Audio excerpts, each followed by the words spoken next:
Hi, this is Nasadi from Olympian High School. We've been learning about Chapter 34 from Traditions and Encounters, World War I. We just talked about the implications of the home front, and we're going to be talking about now the global conflict. So I'll be using two things. I'll be using the PowerPoint that was produced by the Traditions and Encounters, basically the publishers of the book, and I'll be using also the book. So let's use both at the same time. First, we want to understand how this European conflict comes to involve the whole world. For many people outside of Europe, this seemed like a European civil war. There are three major ways that the book talks about this conflict expanding.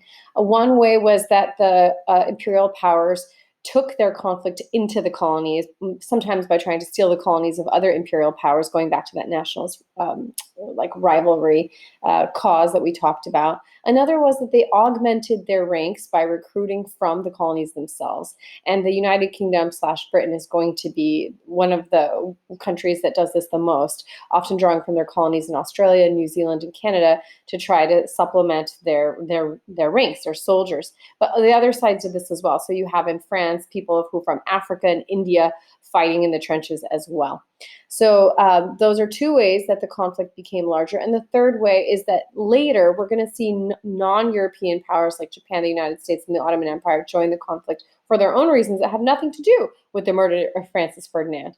So I just want to take a moment to talk about Gallipoli. Gallipoli is a famous battle that is also mentioned later in the chapter that Mr. Hammond's going to go over, but it pins some of these Australian and New Zealand soldiers that were recruited on the British side in a battle against the Ottoman Empire, where the Ottoman Empires defeat them under the leadership of Mustafa Kemal. And that's a really important person because eventually he's going to go on to be known as Ataturk, or the father of Turkey. But it's such a losing battle. Gallipoli is such a terrible battle. So many lives are lost that it's still honored today on Anzac Day. So there's a movie about this that's pretty good that you could also potentially watch for extra credit if your parents okay it, because it is going to be, have some violence in it. It's Peter Weir's film Gallipoli. I'll show you just a tiny little bit. So this is them crossing no man's land. Okay, basically a suicide mission. And you guys can watch that with your parents' permission.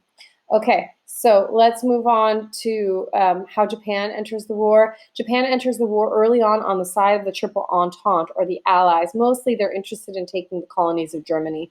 So they want to do that. They want to take German colonies, German areas. And they also want to basically benefit from the fact that Europe's distracted, preoccupied with this war, to enact imperial designs on China.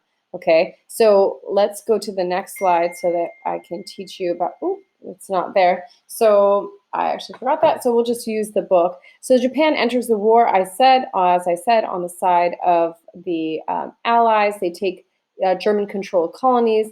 They take the Shandong province. I'm looking for it here. They took, here it is, Qingdao, the Shandong province.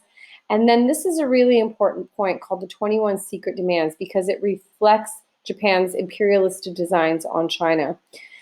In January of 1915, Japan sends a secret note to China demanding all of these things that would basically have reduced China to a Japanese colony, to a Chinese protectorate, including giving the Japanese full control of Chinese police forces and making sure that the Chinese could only purchase weapons from Japanese manufacturers. Well, the Chinese agreed to most of these things, but not to others. But then the Chinese government leaked this document, that means secretly notified the British about this, and the British stood up for China to prevent total capitulation to the Japanese. But why this is really significant is it portends what's coming next.